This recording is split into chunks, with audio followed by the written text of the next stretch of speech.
ہمارے نبی پاک صلی اللہ تعالی علیہ وسلم کو اللہ نے اختیار دیا، جتنا رہنا چاہتے ہیں رہ لیں، لیکن موت آپ کے لیے ہے۔ موت سے پاک صرف آپ کا رب ہے، باقی کوئی نہیں۔ 29 صفر 11 ہجری 632 عیسوی آپ کو سر درد عصر کے بعد شروع ہوا۔ آپ ایک جنازے میں تھے جنت البقیع، وہ درد تیز ہو گیا۔ گھر پہنچتے پہنچتے حضرت عائشہ کی گھر کی باری تھی اور تیز بخار میں تبدیل ہو گئی۔ تو یہ مہینہ 29 کا تھا، 29 دن یہ اور 12 دن اگلے، 13 دن آپ نے بخار اور سر درد میں گزارے، اور اسی بیماری میں جا کے نمازیں پڑھاتے تھے۔ آپ کے جانے میں 5 دن باقی تھے تو آپ کا بخار بہت تیز ہو گیا، تو آپ نے فرمایا کہ مجھے 7 کنوؤں کا پانی لا کر غسل دو۔ تو 7 مشکاں وڈیاں وڈیاں بھر کے لے آندیاں صحابہ نے، الگ الگ کنواں تو حضرت عائشہ کے گھر میں ٹپ نہیں تھا، تو حضرت حفصہ کے گھر سے ٹپ منگوایا گیا۔ آپ تہمت باندھ کے اس میں بیٹھے اور ایک ایک مشک آپ پر ڈالتے گئے تو اس سے پانی سے بخار کا زور ٹوٹ گیا۔ تو آپ نے پٹی باندھی سر درد کی وجہ سے، اور حضرت علی اور فضل بن عباس رضی اللہ عنہما علیہم السلام، ان کے کندھوں پر ہاتھ رکھے ہوئے آپ مسجد میں تشریف لائے۔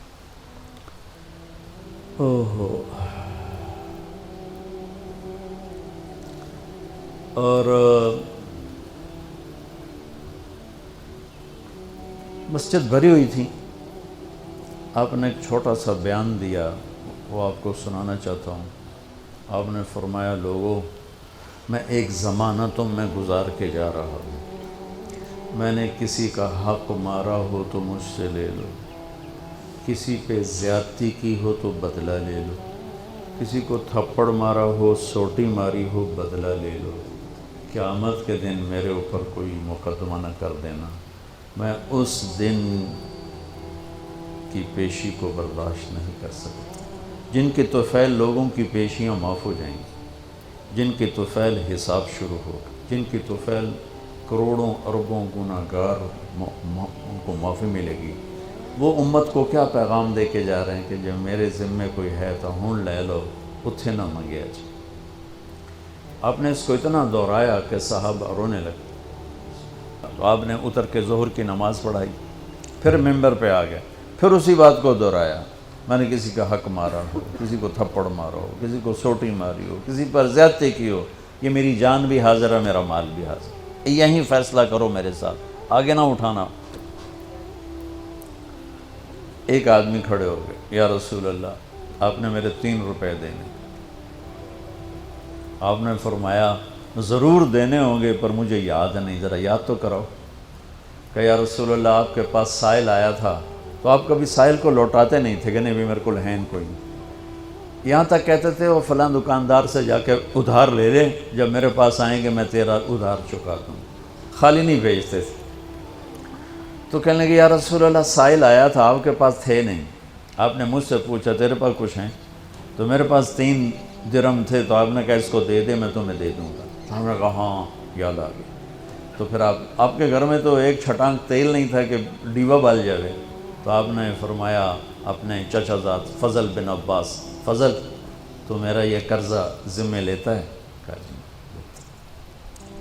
تو ایک عجیب بات بتاؤں، آپ مقروض کا جنازہ نہیں پڑھاتے تھے، جس کے سر پہ قرضہ ہوتا تھا اس کا جنازہ نہیں پڑھاتے تھے، ساری زندگی خود قرضہ لیا، لیکن قرض لینے دینے میں انسان سے جو پھر بے اصولیاں ہوتی ہیں، اس میں جو نفرتیں پیدا ہوتی ہیں۔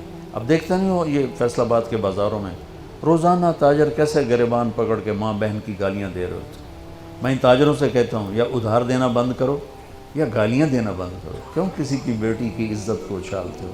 لاکھ 2 لاکھ کے پیچھے نہ کسی کی ماں چھوڑتے ہو نہ بہن چھوڑتے ہو۔ بھائی وہ حقوق کا معاملہ بہت سخت، بہت سخت۔ تو میرے نبی جیسی پاک ہستی حقوق کے بارے میں کہہ رہے ہیں بھائی جب کوئی بدلہ لینا جائے اتھے ہی لے لو۔ تو صحابہ حاضر خدمت ہوئے، یا رسول اللہ لگتا ہے جانے کا وقت قریب ہے۔ تو آپ رونے لگے، آپ نے کہا میں تمہیں اللہ کے سپرد کرتا ہوں، اللہ تمہارا ساتھی اور حامی اور ناصر ہو۔ جمعرات کا دن عشاء کی نماز آپ پڑھانے کے لیے اٹھے اور غش آیا اور دوبارہ لیٹ گئے۔ تو پھر تھوڑی دیر کے بعد آپ کو دوبارہ ہوش آیا تو آپ نے فرمایا عشاء کی نماز ہو گئی ہے؟ کہا جی نہیں، آپ کا انتظار ہے۔ تو آپ اٹھنے لگے، پھر اٹھ نہیں سکے، پھر لیٹ گئے۔ پھر تیسری دفعہ آپ اٹھے، عشاء کی نماز ہو گئی؟ کہا جی آپ کا انتظار ہے۔ تو آپ پھر اٹھنا چاہا، نہیں اٹھ سکے، تو آپ نے فرمایا ابو بکر سے کہو عشاء کی نماز پڑھائے۔ تو ابو بکر ذرا پیچھے کھڑے تھے، عمر آگے کھڑے تھے۔ تو لوگوں نے کہا نماز ہی پڑھاونی، کوئی پڑھا دے۔ تو انہوں نے عمر کو آگے کر دیا، وہ پہلی صف میں کھڑے تھے۔ جب حضرت عمر نے اللہ اکبر کی تو آپ نے اندر میں آواز سنی تو زور سے فرمایا کہ عمر کو پیچھے کرو، ابو بکر کو آگے کرو، میرے رب کا فرمان ہے میرے مصلی پر صرف ابو بکر کھڑا ہو سکتا۔ تو عمر کو پیچھے کیا گیا اور ابو بکر کو آگے کیا گیا۔ تو جمعرات کی 1 نماز عشاء، اور جمعے کی 5، ہفتے کی 5، اتوار کی 5، 15، فجر کی 1۔ تو جمعرات اور پیر کی 1 اور یہ 15، 17 نمازیں آپ نے پڑھائیں اللہ کے نبی کی موجودگی میں۔ تو ہفتے کا دن تھا تو جبریل آئے، یا رسول اللہ مجھے اللہ نے آپ کی خدمت میں بھیجا ہے کہ میں آپ کا حال پوچھ کے ہوں، آپ کا کیا حال؟ تو آپ نے کہا جبریل بڑی تکلیف ہے۔ اتوار کو پھر اللہ کے نبی کی خدمت میں جبریل ہے، یا رسول اللہ مجھے اللہ نے بھیجا ہے میں پوچھ کے ہوں کہ آپ کا کیا حال ہے؟ آپ نے کہا جبریل بڑی تکلیف ہے۔ پیر کے دن، ہفتے کے دن آپ ظہر کی نماز کے لیے حضرت علی اور فضل بن عباس کے کندھوں پہ ہاتھ رکھ کر آپ مسجد میں انٹر ہوئے۔ ابو بکر نماز پڑھا رہے تھے، تو آپ نے یہاں سے محسوس کیا کہ اللہ کے نبی انٹر ہو رہے ہیں، تو وہ پیچھے ہٹنے لگے۔ تو آپ نے ایسے ہاتھ کا اشارہ کر کے روکا اور ان کی لیفٹ سائڈ بیٹھ کر آپ نے 4 رکعت نماز ظہر یا عصر ادا فرمائی۔ یہ آپ کی آخری ملاقات تھی اپنی امت کے ساتھ۔ اس کے بعد آپ اللہ کی خدمت کے پاس حاضر ہو گئے۔ پیر کی صبح ہو، آپ نے تھوڑا سا دروازہ کھول کے امت کو نماز پڑھتے دیکھا۔ تو جب دروازہ کھولنے کی آواز آئی تو حضرت انس فرماتے ہیں کہ سارے نمازی ایسے بھولے کہ جیسے نماز میں ہم ہیں ہی نہیں، اور سارے اللہ کے نبی کو یوں دیکھنے لگے۔ ایسے کسی کو یاد ہی نہیں رہے کہ ہم نماز پڑھ رہے ہیں، سب یوں دیکھ رہے ہیں۔ جب آپ نے دیکھا یہ تو نماز میں ہی میری طرف متوجہ ہو گئے اور نماز میں کمی آ رہی، تو آپ نے پھر پردہ گرا دیا۔ یہ آپ کا اور امت کا آخری دیدار تھا۔ تو اشراق کے بعد آپ نے یہ 7 جون سخت گرمی تھی اور 12 ربیع الاول 632 عیسوی اور 11 ہجری، تو آپ نے اپنی ساری بیگمات کو بلایا۔ حضرت عائشہ فرماتی ہیں میں نصیب والی ہوں کہ مات فی سحری و نحری، اللہ کے آخری نبی میری ٹھوڑی اور سینے کے درمیان اللہ کی بارگاہ میں پیش ہوئے۔ یہ کیفیت تھی میرے نبی کی۔ یہ اس طرح آپ نے اپنی بیگم کے سینے پر سر رکھا ہوا تھا اور اس طرح نیم دراز تھے آپ، اس طرح۔ تو آپ نے اپنی ساری بیویوں کو بلایا اور ان سے ملاقات کی، کچھ نہیں بتایا کہ میں جا رہا ہوں۔ اس کے بعد آپ نے بیٹی فاطمہ کو بلایا اور ان سے فرمایا کہ بیٹی میں جا رہا ہوں۔ تو وہ رونے لگیں۔ تو ہم نے کہا رو نہیں، سب سے پہلے تو ہی آئے گی مجھے ملنے۔ 6 مہینے بعد بیٹی کا بھی انتقال ہو۔ پھر آپ نے مولا علی کو بلایا، ان کا سر اپنی گود میں رکھا اور ان کی کمر پہ ہاتھ پھیرتے رہے اور دعا دیتے رہے، دعا۔ یہ سب کچھ بڑے سکون کے ساتھ ہو۔ آخر میں دونوں بچوں کو بلایا، حسن حسین، جن میں آپ کی جان اٹکی ہوتی. آپ فرمایا کرتے تھے میری آنکھوں کی ٹھنڈک، میرے دو پھول، میری دنیا کی بہار، میرے جگر کے ٹکڑے. تو آخر میں دونوں بچے بولائے اور یوں جو لیا نا سینے سے لگا تو ساتھ ہی آنسو شروع ہو. وہ سارا منظر آگے کھل گیا تو بے ساختہ آنسو. ایک دفعہ آپ نے حضرت ام سلمہ سے فرمایا، ام سلمہ آپ کی بیگمات میں سے، کہ ایک فرشتہ آ رہا ہے جو آج تک کبھی نہیں آیا، پہلی دفعہ آ رہا ہے مجھ سے ملنے، تم دروازے پہ کھڑی ہو جاؤ، کسی کو اندر نہ آنے دینا. وہ کھڑی ہو گئیں. تھوڑی دیر میں کہیں سے امام حسین آ گئے کھیلتے ہوئے. وہ اندر جانے لگے، انہوں نے روک لیا. روکا تو وہ رونے لگے، روئے تو انہوں نے چھوڑ دیا. تھوڑی دیر کے بعد اندر سے زور زور سے رونے کی آواز آئی، اللہ کے نبی کی، تڑپ تڑپ کے رونے کی آواز. اندر گئے تو کیا دیکھا کہ آپ نے حسین کو یوں سینے سے لگایا ہوا تھا زور سے، اور یہ آپ کی کیفیت تھی، ہل ہل کے رو رہے اس طرح. پوری باڈی آپ کی غم کی وجہ سے ایسے کانپ رہی، شیورنگ تھی ایسے. تو حضرت ام سلمہ نے پوچھا یا رسول اللہ میرے ماں باپ قربان، کیوں رو رہے ہیں، کیا ہوا؟ کہا یہ فرشتہ میرے پاس کھڑا ہے، مجھے کہہ رہا ہے آپ کو اس سے بہت پیار ہے. میں کہہ رہا ہوں ہاں. مجھے کہہ رہا ہے آپ کی امت ہی اس کو ذبح کر دے گی، اور مجھے وہ مٹی دکھائی ہے جس میں اس کا خون گرے گا. تو وہ ان دونوں کو گلے سے جو لگایا نا تو بے ساختہ آنسو، پھر ان کو بھی رخصت فرما دی. بس ان کے جانے کے تھوڑی دیر بعد جبریل آ کے کھڑے ہو گئے. آپ نے فرمایا کیا بات؟ کہنے لگے جی باہر ملک الموت کھڑا ہے، اندر آنے کی اجازت چاہتا. آپ نے کہا آ جائے. اس نے اندر آ کر کہا السلام علیکہ یا رسول اللہ. پھر کہنے لگا یا رسول اللہ آپ پہلی ہستی ہیں جنہیں میں سلام کر رہا ہوں، میں نے کبھی کسی کو سلام نہیں کیا. پھر کہنے لگا یا رسول اللہ آپ پہلی ہستی ہیں جن کے بارے میں اللہ نے فرمایا پوچھ کے اندر جائیں، ایویں نہ وڑ جانا، اجازت ملے تو جانا ورنہ واپس آ جانا. یا رسول اللہ آپ پہلی ہستی ہیں اللہ نے فرمایا آنا چاہیں تو لے آنا. ہو کیا دربار ہے، کیا مقام ہے. موت بھی اجازت منگتی پہ، اور رہنا چاہیں تو چھوڑ کے آ جانا. عیش معاشرت میرے محبوب، آپ جتنا زندہ رہنا چاہتے ہیں آپ کو اجازت. تھوڑے واسطے 63 سال کی کوئی قید کوئی نہیں، تھوڑی اپنی مرضی. تو آپ نے پوچھا اگر میں تمہیں اجازت دے دوں تو میری جان بھی نکالو گے؟ کہ جی رسول یہ تو اللہ کا امر ہے، میری کیڑی اوقات. تو آپ نے جبریل کو دیکھا. اب ذرا میری آنکھوں کو دیکھو. تو آپ نے یوں کیا.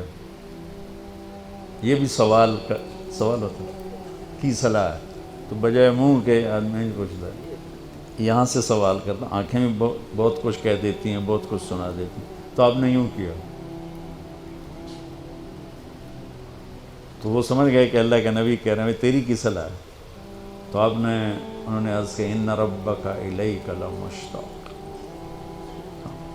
یا رسول اللہ آپ کی ملاقات کے شوق میں بیٹھے، بڑے شوق میں ہیں اللہ آپ کی ملاقات. بھائیو مانگا کرو یا اللہ وہ موت دے کہ تو ہماری ملاقات کے شوق میں ہمیں مردود نہ کر دے، بلکہ ہمارے لیے اپنی رضا کے دروازے کھول دے. اب سنو ایک بات. آپ نے فرمایا جبریل واپس جاؤ، اللہ سے پوچھ کے آؤ میرے بعد میری امت کے ساتھ کیا کر. حسن حسین کو دیکھ لیا ہے کیا ہونے والا ہے، ان کے لیے کچھ بھی نہیں مانگا. ان کو قربانی بنا دیا، اپنی اولاد کو قربانی بنا دیا، ان کو ذبح ہونے کے لیے چھوڑ دیا.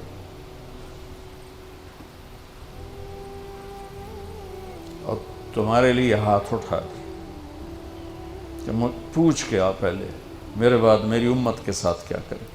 سن لو میری بات، میرے رب کی قسم، عزت و جلال کی بریائی کی قسم، اگر میرے نبی یہ بات نہ اٹھاتے تو آج ہم باندر اور خنزیر اور کتے ہوتے، انسان کوئی نہ ہوتا. ایک مچھی کھادی آئی موسیٰ علیہ السلام دی قوم تے اللہ باندر بنا چھڑے سے کونو قردتن خاسئین قرآن بندر بن جاؤ ذلیل و خوار ہو کر. اور پابندی کیا تھی؟ ہفتے نو مچھی نہ کھاؤ. سود کے کاروبار کرنا، سودی قرضے دینا، ماں باپ کی نافرمانی کرنا، شراب کے اڈے چلانا، زنا کے اڈے چلانا، جھوٹے مقدمے کرانا، جھوٹی گواہیاں دینا، ناجائز قتل کرنا، یہ وہ گناہ ہے کہ ہم کب کے کتے بلے بن چکے ہوتے. یہ تو اس کملی والے کو دعا دو جو اولاد کو چھوڑ دیا تقدیر پر اور تمہارے لیے جولی پھیلا دی. کیا کرو گے میری امت کے ساتھ؟ جبریل واپس آئے، پیغام لائے، یا رسول اللہ، اللہ فرما رہے ہیں ہم آپ کی امت کو تنہا نہیں چھوڑیں گے. آپ نے کہا الآن قرۃ عینی، واہ یا رسول اللہ، قربان جائے. آپ نے کہا اب میری آنکھیں ٹھنڈی. اللہم الرفیق الاعلی، یا اللہ ہوں بلا میں آمن تیار. وہ جو چند لمحے تھے اس میں پھر آپ نے امت کو وصیت فرمائی، الصلاۃ، میری امت نماز نہ چھوڑنا. 90% لوگ نماز چھوڑ گئے. وما ملکت ایمانکم، اپنے نوکر، ملازم، غریب، ان پہ ترس کھانا، فرعون نہ بننا. حقوق اللہ، حقوق العباد. حقوق اللہ میں نماز سب سے اعلیٰ، حقوق العباد میں غریب سب سے اعلیٰ. تو ان کو سمیٹ کر پورا دین بتا دیا. الصلاۃ، میری امت نماز نہ چھوڑی. وما ملکت ایمانکم، اپنے نوکر چاکر، نوکرانیاں، غریب لوگ، ان پہ رحم کرنا.